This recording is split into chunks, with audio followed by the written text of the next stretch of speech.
Sofía Agostini.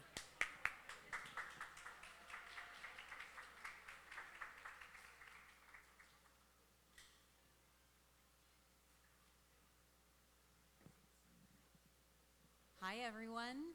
Welcome. Hi everyone, I'm Sarah. And I'm Sofía. It is such an honor to have you and to talk about how you build Glow Recipe. It's very exciting, and I'm sure there's a lot of fans of the brand here. So prepare your questions for Sara before we finish. I'm going to do a little intro for those of you that are new to Glow Recipe. So in 2014, Sara and Christine Chang co-founded Glow Recipe, originally as a platform to showcase unique Korean beauty products in the US. It's probably when all of us were trying to decipher how you fit in 13 steps before you go to bed and how is that even possible. Then in 2017, they pivoted to create their own fruit-forward, Korean beauty-inspired skincare line, inspired by preteen, teen rituals with their mothers and grandmothers in Korea. Their journey has been an incredible rise from two friends that would maybe have a glass of wine and sheet mask together after work, to now industry pioneers who built a viral brand celebrated by millions on social media, TikTok especially. By 2023, Glow Recipe had reached an impressive 300 million in revenue. Congratulations.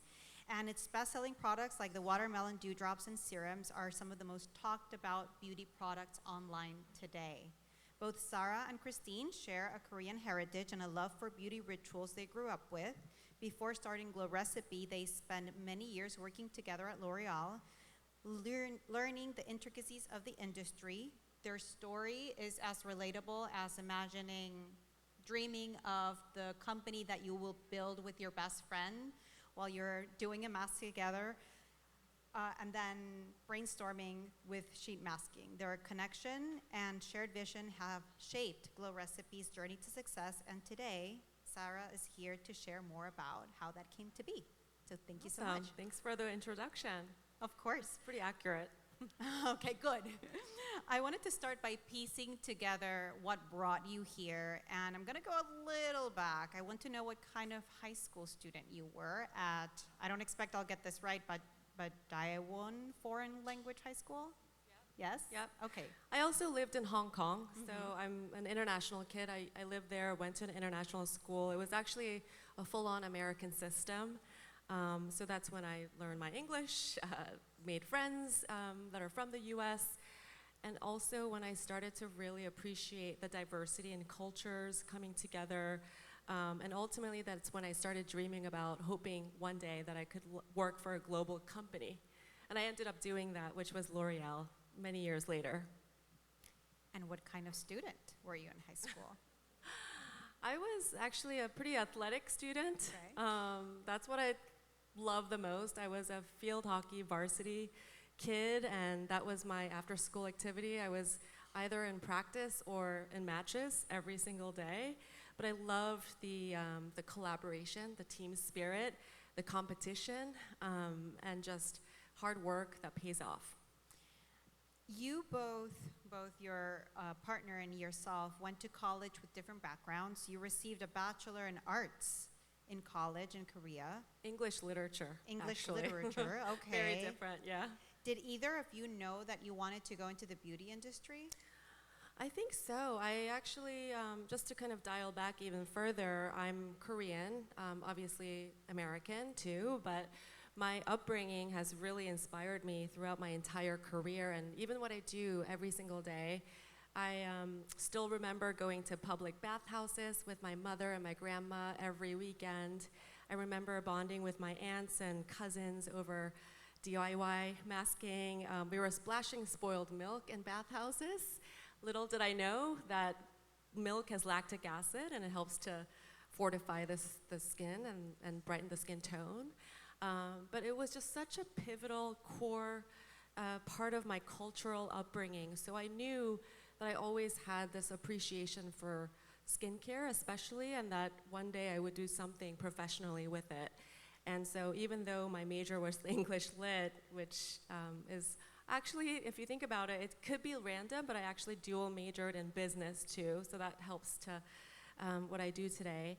But I interned at L'Oreal in Seoul, by the way, and that's when I was living in Korea, and fell in love with all the hard work that goes below the surface. I mean, if you think about a beauty or fashion company, everything looks really glamorous on the outside, but there's a lot going on underneath. It's like a swan, right? But I loved it. There were so many amazing, intelligent, smart people that inspired me. So as soon as I stepped into that door, I knew that I wanted that job full time. And how did you and Christine meet? Was it there? Yeah, so we actually met in L'Oreal in the Korea office. We both interned different times, but we immediately connected over our mutual passion for skincare, Korean barbecue, soju, one might say, but just became fast, really close friends. And like I said earlier, from my days in Hong Kong, I always wanted to live abroad and work for a global brand. And so L'Oreal sent me to the New York office. This was many years ago, 2018. So I continued within the same company, but in New York. And then she left L'Oreal in Korea, but then ended up going to Columbia for her master's degree in New York. So we met again, completely unplanned. You know, everything happens for a reason. She missed working for L'Oreal, so she went back to it from the New York office. So we ended up working in the same office, again, completely unplanned. And we would catch up in my apartment in New York every other weekend, and we would just sheet mask together, catch up over work, sometimes vent over what annoys us at work. We sometimes traveled back to Korea, and we would bring back suitcases of the latest innovations, and we would spread them all on my living room floor, and we would share them, sheet mask together, do the skincare, like try them all out together. And that's how we bonded. And then she, at that time, was working for Kiehl's. I was working at L'Oreal Paris, and I was working with Walmart, Targets of the world. And we just were thinking, it was so wild that day, actually, specifically when I was talking about how I was inspired by sheet masks, and I was applying that technology for hair. Now, I don't know if you guys know, like there's this anti-frizz, like sheet mask inspired products out there, but this is, 10, 11 years ago when we started talking about this. She was also inspired by Korean serums and essences for Kiehl's, and we thought, wait a minute. And like all great ideas, it comes with a glass of wine. We were just, joking, laughing, like, wouldn't it be amazing if we do this together? Together, the two of us, join forces and bring these amazing technologies to the US and the rest of the world, because we saw this white space at that time that, first of all, we were the only two Korean Americans that spoke both languages, had both backgrounds. That was pretty rare, especially with 10,000 people in the New York office, so we were the only two. But also, a lot of Korean technologies were slowly getting the awareness, but they were sold on eBay and Amazon with no branding, no storytelling. No ingredients, no instructions. Yeah, and sometimes actually treated as an exotic world of products with snail mucin and venom and all these exotic ingredients, but that was a very fraction of what this world was about, and we knew that to the core. So I felt this urge to, properly bring this technology and the idea together to the world, and we just both had this moment, and that's how we started to brainstorm on creating Glow Recipe at that time. Some people, and I heard this not very long ago, would advise against starting a business with a partner and also against working with friends or family. How was that a good decision in your case? Yeah, I get this question all the time. And I also get questions like, you are two female founders and CEOs. Didn't you get into cat fights? What happens when you disagree? But I also don't know if men get the same questions, if they get into cat fights. What I will tell you is that obviously we're two different people, we don't always have the same opinions, but I do think it's the best thing that ever happened for Glow Recipe, that the two of us joined forces. And if you're ever thinking about co-founding a company with a friend, you can't just choose one best friend. Like, that's not how, you need to really make sure that you think of this person mutually as someone that you can trust, that you guys can be open and have honest conversations. You know that person's work ethic, and that you really have the same shared vision and North Star. And we knew that.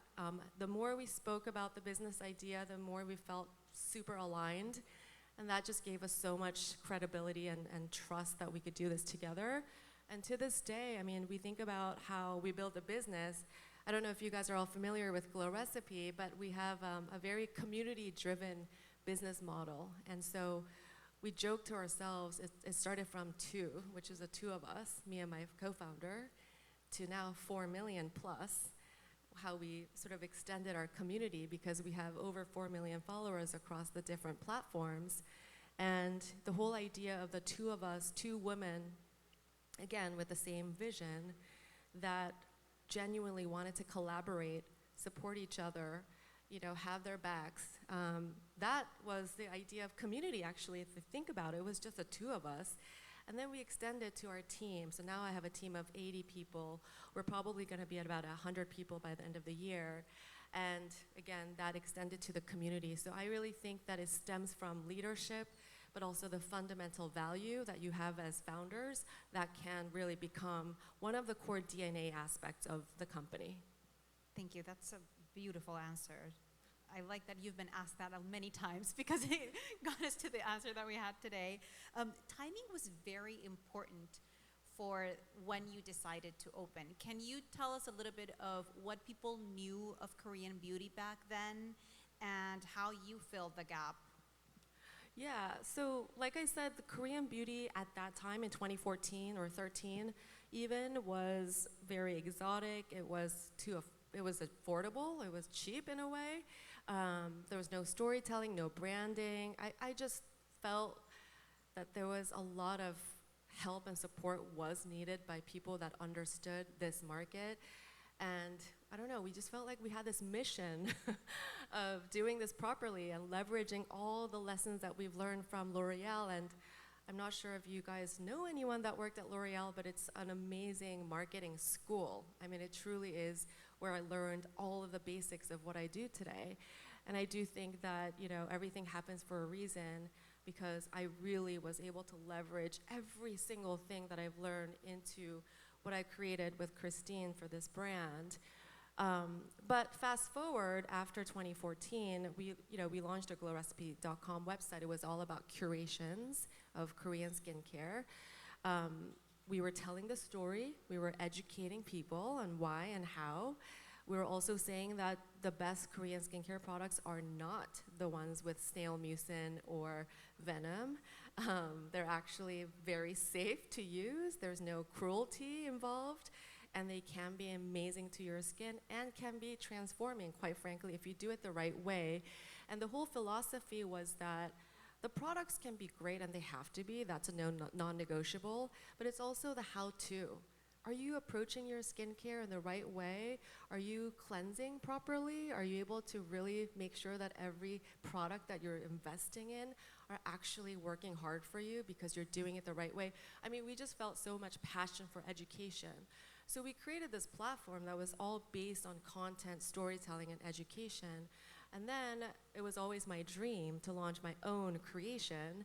And so Glow Recipe Skincare that you see today in all the Sephora stores, Sephora down the street here, you can see us on the wall.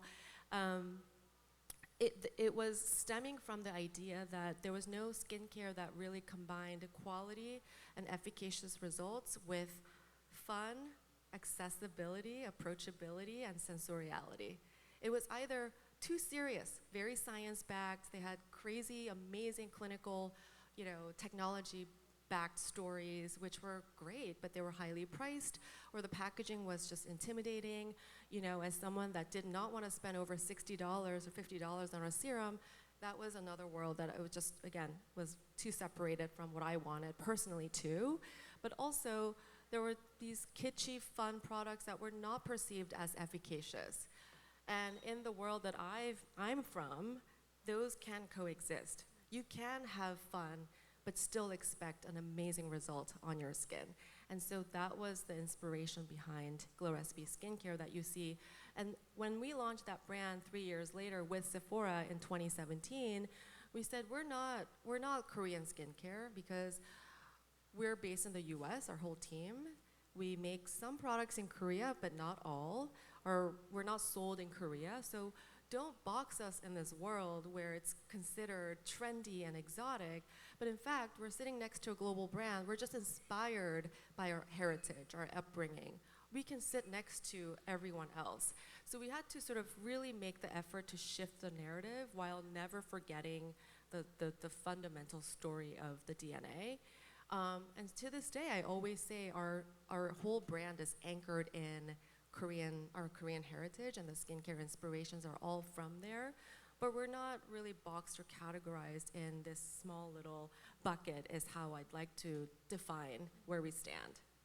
Now, you two leave your corporate jobs where I'm sure you, as you said, it was a great school. You learned so much. Did you start the brand with a clear business plan? Were there some things that you were winging a little bit? What was that start like for you two? That's also a great question. I get that question a lot. No, I did not have a proper business plan. I will tell you, the best thing, actually, blessing in disguise, if you will, is I didn't know what I was doing as an entrepreneur. Obviously, I was a beauty expert, if you will, and I worked for a corporate for 11 years before I started my job. So I knew what I was doing from that sense. But as a founder or an entrepreneur, not at all. So I learned everything the hard way by being, just on the ground, running around. I've actually shipped boxes myself for many months. The hustle was real, but I wouldn't change that for the world because now I see every aspect of the business and I can relate to every single team member in different departments. Your first product, the Watermelon Glow Sleeping Mask, went through over 1,000 formulations before it was ready. Is that typical in product development? And what did you learn from that experience? No, it's very atypical. But it was our very first baby that we were launching. And our dream was to launch with Sephora. We didn't want to do it by ourselves. And, if you have, entrepreneurial ideas right now where you want to start on D2C versus with a retailer, I think in the world of beauty especially, having that touch and the feel and the experience is incredibly important. And I knew that from the very beginning. So, and the awareness, the brand awareness, the marketing, everything was done, so well with Sephora, and I've watched it for years. So to me, that was a dream. In order to have them fall in love with my brand and my product, it needed to be perfect. So I was a little it was atypical. My chemist probably wanted to kill me because I said no to pretty much every submission. Nope, tweak this. I mean, it took a while and I had to fly back to Korea multiple times because that's where the lab was. But I still remember sitting with Artemis, who's currently the first ever female CEO at Sephora North America. Back then, she was a chief merchandising officer, and I sat with her and I said, hey, I'd love to show you something. And I was soft pitching, right?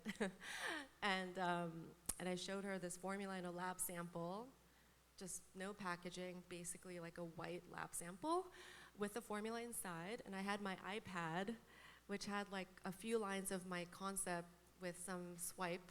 That's really all I had. And I said, I've been working on this for months. I really just think it would be amazing if we could ever launch in Sephora, even if it's just one store. I don't care what it is. I just want foot in the door.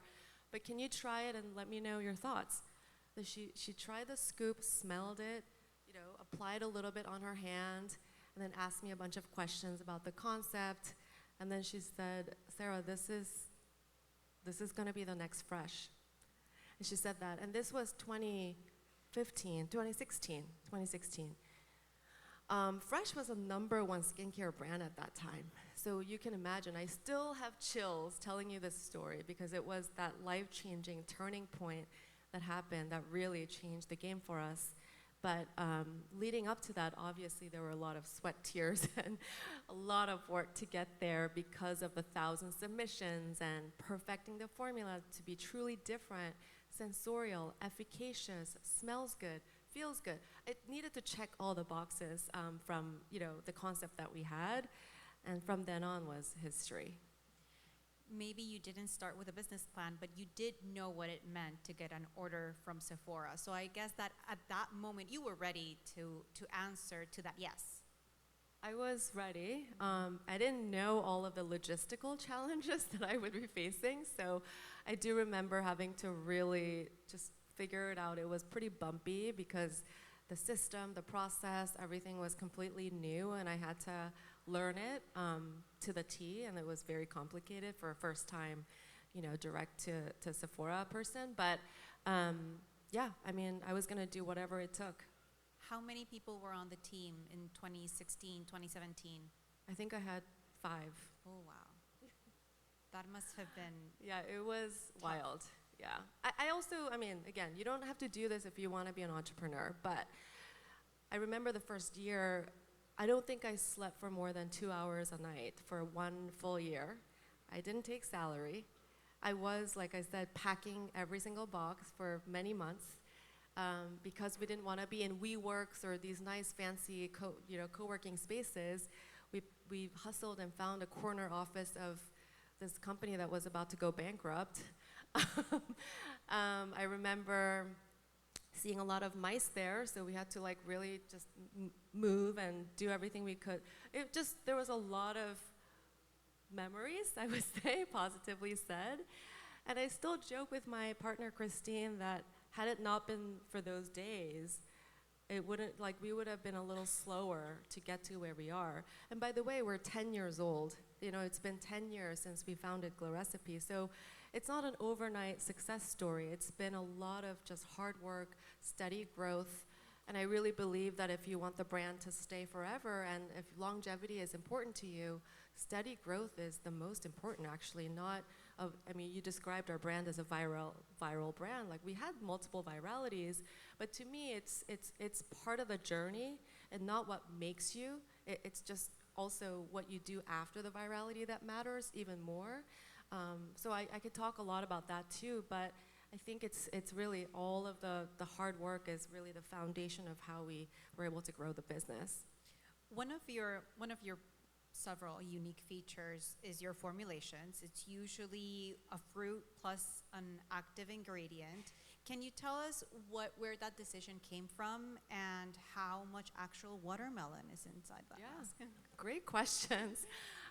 So going back to how the whole concept came about with the brand and the first product that we wanted to launch, it was important that the first product really truly embodies this concept of sensoriality, storytelling, and anchors to our Korean heritage, and super efficacious. It needed to have all of that.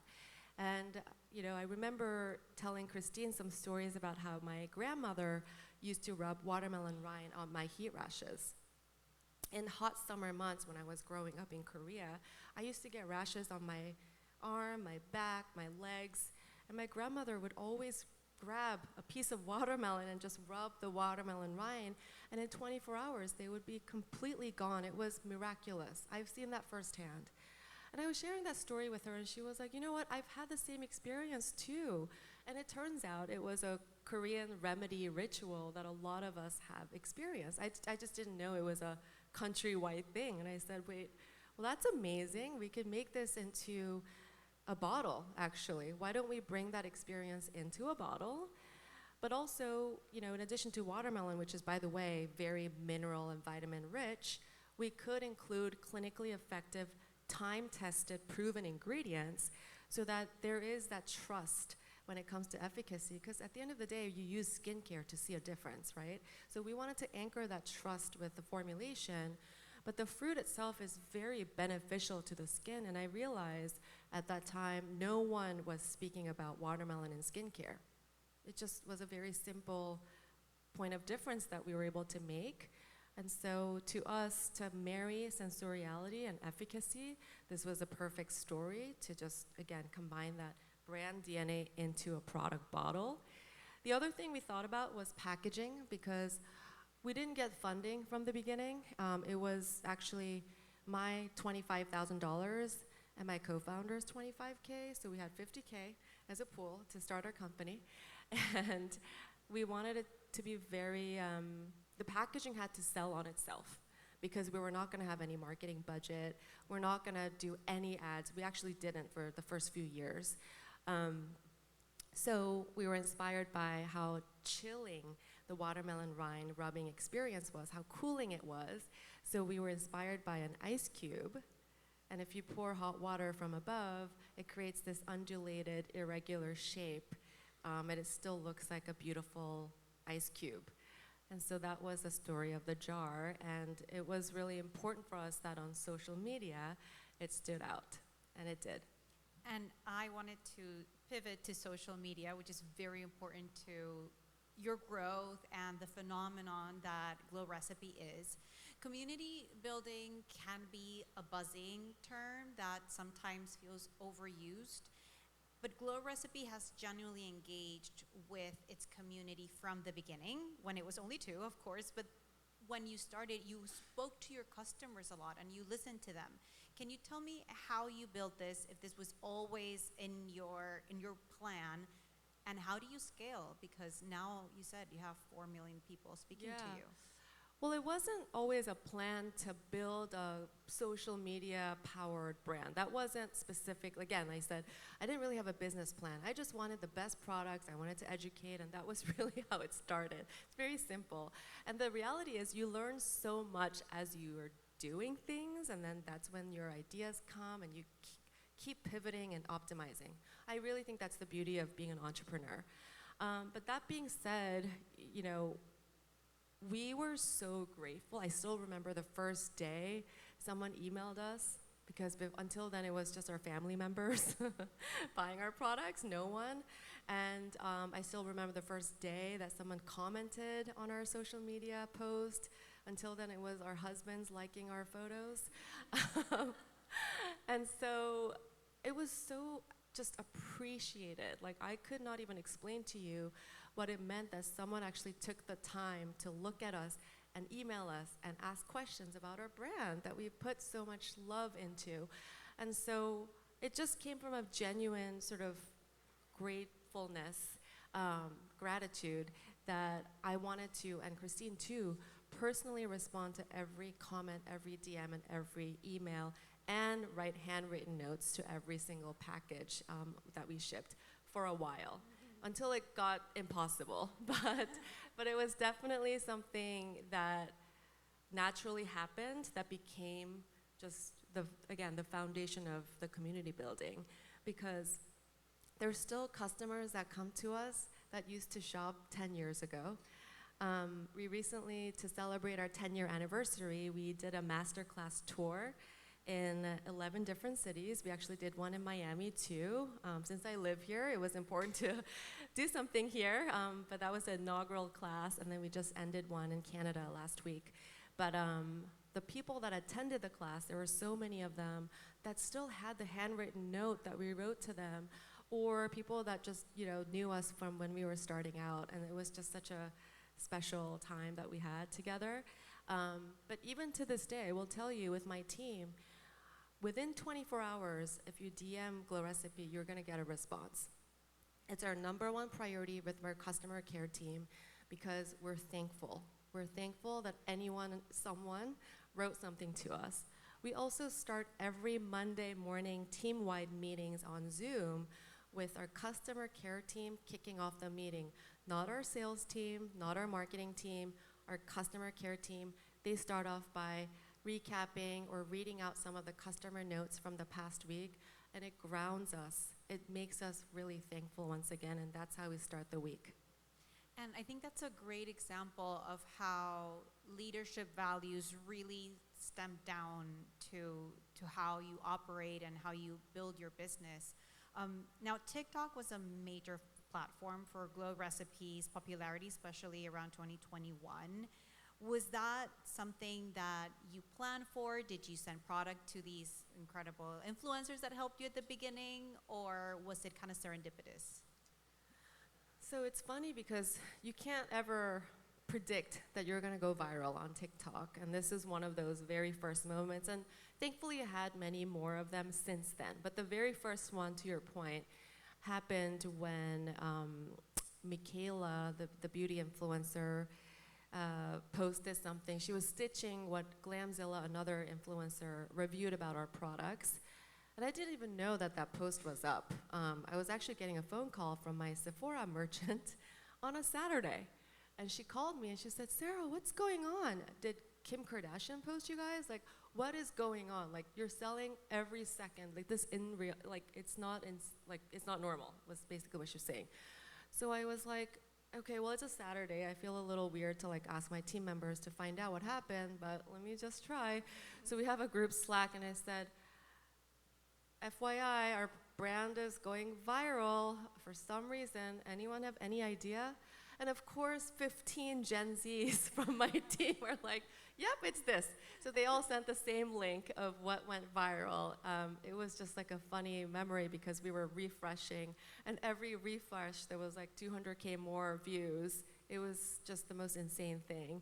But I do think what matters is what you do after than the virality itself. I really think that makes all the difference. So we had seeded the product to the influencers, but we didn't really have a tight relationship with them.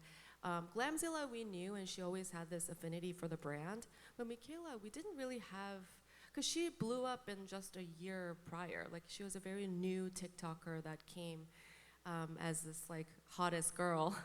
But what we did after that, because everyone saw that post, is we decided to overnight ship the same 2 products that went viral to as many micros, megas, whatever you call it, like editors, derms, makeup artists. We sent boxes and boxes and boxes over. We said, stop everything, focus on shipping these 2 to, let's say, 1,000 people. And we did that overnight. Like, it was the most insane thing that we pivoted quickly. And they all started to review the same exact routine that replicated what Michaela posted. But speed really matters because, as we all know, social media is fast. You have to act really quickly, like almost real time. And so I think the way we did that is also the reason why we had a few more hits. It wasn't just that initial post. There were some other influencers that also went viral with the same, approach. That's how it sort of started to, have this sensational aspect to the products. And those 2 products actually did become our 2 best-selling, icons, which are the Watermelon Pore-Tide Toner and Dewdrops. That you sold out several times. That was such a smart idea. Do you have a team full of Gen Z geniuses that thought of that? Like, how did that idea come about? We do have a very creative, social media savvy team. It is important that everyone understands social media when they're hired, but I do think it's just like we got together. It wasn't just one person saying that. Like, we immediately had a team brainstorm over Zoom right away, and everyone started to pitch ideas, and we all aligned that that was the best next step. So that was executed right away because it was just like the most amazing thing that happened. Were you ready to respond to that surge in demand? Because I imagine in like 20 years ago, it's like Oprah recommends you on their show. It's the equivalent, and the amount of demand must be insane. Yeah, it sold out many, many times, but I've actually experienced that a few more times prior to, because I was on Shark Tank in 2015. That sold out my entire website. And then we were featured on Refinery 29 that completely also at that time went viral. So all the media outlets picked up this, editor's article, and it was posted on Yahoo, MSN, and many others. And that also wiped away all of our products. So, I wasn't too shocked, like I've experienced this. Of course, I had to make a million phone calls and air freight everything. But yeah, it was something that was just the most exciting thing that happened. And so, and then again, like I said, we had to really pull everything that we could to stop all the other plans, pivot, focus on just selling these products, getting them, so that we're answering the demands. Our operations team only worked on that for that whole week. So, that's kind of how we were able to shift a little and then act quickly. From very beautiful pop-ups, PR, gifting, fun packaging, how much would you stress to the audience and to people who want to start brands right now to invest and think about marketing and how people receive their products? And how do you see an impact on sales? Is it yearly when you think about launching a new product, or can it sometimes be immediately? Can you tell us a bit about those efforts and results? You mean in terms of ROI or like from the marketing? Yeah. Okay. So marketing is very important, but it really depends on your circumstance. I mean, I didn't have budget for years. I was just using all of the earnings for inventory. It just went back to that. There was nothing else. I was just barely getting products out. And Sephora has a lot of asks. I mean, I think all retailers do. So they wanted sampling programs, they wanted merchandising, which we wanted too, but it's all investment. So anything we earned, we were just going to do that and grow the business from a product standpoint. But marketing there was no fund for a while. I think that's why, having social media can be very powerful if used right and if you have a great engagement. You can have 2,000 followers, it's okay. As long as you have a good engagement and you keep repeating what's working for you. That's what we did for the last 10 years. We just knew what was working, we did it again, optimized it, dropped what wasn't working, what was not resonating.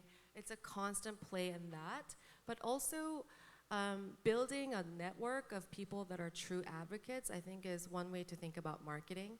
So right now we have an ambassador program. We call it the Glow Gang Ambassadors. And this was an outcome of us thinking, what would be a good way to get organic buzz? Not paid, organic. Paid is easy, but it's one-off, it doesn't last. Consumers see through it, right? We all know if it's hashtag ad, sometimes you just swipe away, you don't even look at it. That's how I look at it too. So anything that's genuine, real is what people listen to, right? So it was important for us to gather people that are already fans and have them speak about the products because they're motivated. So this is just an example, but we decided to provide products for free and also give access to the new products before anybody else for the Glow Gang ambassadors. They would get them even before mega influencers or anybody else did. This is that core group that gets the secret to everything. And so we got thousands and thousands of applications just for that. And I think that's one way to think about, marketing and leveraging the brand power or the fan base without having to spend a ton of money, because we're giving them products. But we're giving them our time, we're giving them access to the people behind the scenes, and I think that really means a lot to some of these people. And in return, they create content. And we don't even tell them what to do. I think that's another thing that's important. We just give them the products, let them play with them, and let them do their thing. We don't interfere, we don't go through an extensive rounds of approvals. I think that's also when the creators that are creative get a little turned off, and then it comes across as scripted. So these are some nuances that have helped us throughout the years of building relationships, leveraging the fan base and the community, and really focusing on how we can excite people to create an organic buzz. But it took years until we were actually able to do any sort of paid marketing, paid ads, sponsor posts, and now we're doing a mix of both. But in the beginning, it was really just us leaning in, tuning in, knowing what's trending, jumping on them, being part of the conversation, leading conversation, focusing on education, and whoever has a positive review of our product, leveraging that and highlighting them, building a relationship with them so that they can review it again. It was a very constant push and pull throughout the years. Thank you, that was very educational. Now I want to open the floor for questions. I think, do we have somebody with a microphone or?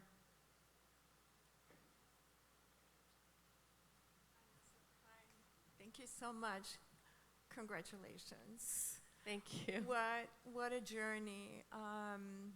Really, really super inspiring. I have a couple of questions, if I may. One is, I'd love to know what keeps you up at night at this point in time. And number two, you launched at such a unique point in time. It was a little bit of a perfect storm, right? New category, social media was driving. And so fast forward for many potential brands here today, if you were to launch today, just getting that, because you had a foot in the door at Sephora, what would you do differently? Wow, really good questions. So what keeps me up at night today? We're still growing, and our team is growing. We're expanding globally. We're now in 35 plus countries. So two things. One is, how do I, with this growth that we're all facing, how do I keep the culture intact and everyone happy? And that's what keeps me up at night a lot. It's hard because there's always new people coming in. We're fully remote. We have offices in New York and Miami, but it's remote. So there are people living in Seattle and Chicago that would have to fly in to have FaceTime with other team members. So it's just finding creative ways to connect people together, celebrating wins, making people feel that they're recognized. That's also important. So these nuances and working with the leadership team to again, make sure that our culture is positive and everyone is happy is top of mind always. Secondly, how do I sustain this growth long term? That is also a really just big thing on my mind. We were able to do that in some of the core countries like North America and Australia and the UK. But what about Europe? We just launched in Europe this year. We are the #1 skincare brand at Sephora Europe right now. But how do I maintain that and sustain the growth and build and for the years to come? We just launched in Mexico earlier this year in March. We're also the #1 skincare brand there. Amazing. But then inside, I would never tell this to my team. I'm like, woo, go team. But inside, I'm like, okay, next year, how do we comp this? How do we make sure that we're continuing to grow? We just launched in Brazil last month, and also the #1 brand. Again, it just puts a lot of pressure to just think about how we can continue to, excite the audience in different markets when we're not physically there, especially. So that's something that, we're brainstorming as a team always. If I were to launch Glow Recipe today, how would I do it differently? I think the approach to social media and being very scrappy and bootstrapped and, getting my hands dirty and rolling up my sleeves would still be the same.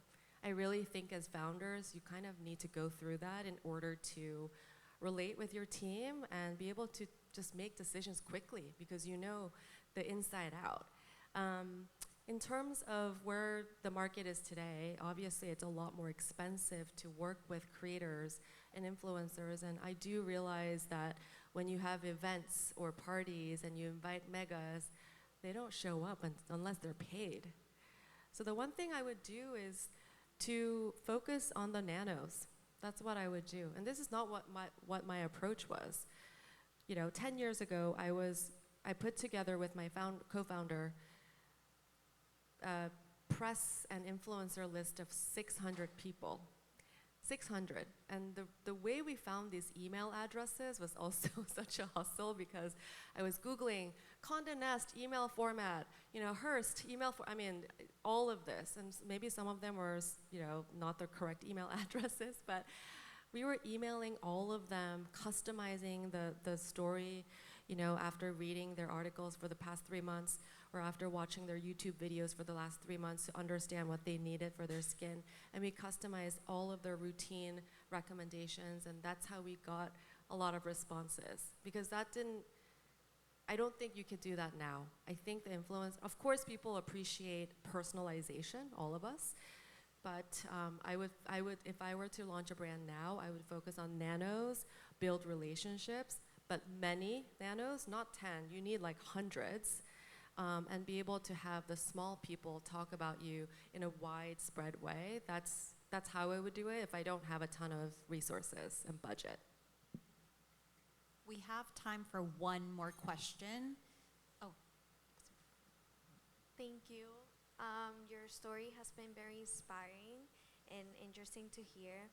I would like to ask you, how does Glow Recipe will keep on being relevant regarding also that being viral, let's say in a moment it's very exciting, but at the same time it could be challenging to know how to stay relevant. How will the brand will keep on being relevant and staying consistent with its Oh, how do we purpose? keep being relevant? Yes. So I think this is when the power of team is really important, because I need people that can tell me that this is what we need to be a part of, conversation-wise or trend-wise. I don't want to see us as a trendy brand, but I want to see us as a brand that's always part of a cultural conversation. Those are two different things. And so we take a lot of time in hiring people that are truly, in that world and understand what's going on, but also understand how the world of social media works and what type of content, aesthetics, the tone, the mannerism, all of those are relevant to, the social media audience. So that's really where the team comes, and we have an amazing team that really thinks about that. On the other hand, also, innovation is really what's driving the growth for us. We want to always make sure that whatever we create is first to market, never seen before. It's truly something that people would get excited to talk about, and that's how you become relevant. The product, the innovative factor, and then, everyone loves a discovery factor, right? You want to be the first to review something, and you want to share it, and that's how you attract your followers too. So understanding the psychology of how the influencers work is also really important. thank you so much, Sarah. Thank This you. was fascinating. I Thank hope you for having took me. notes.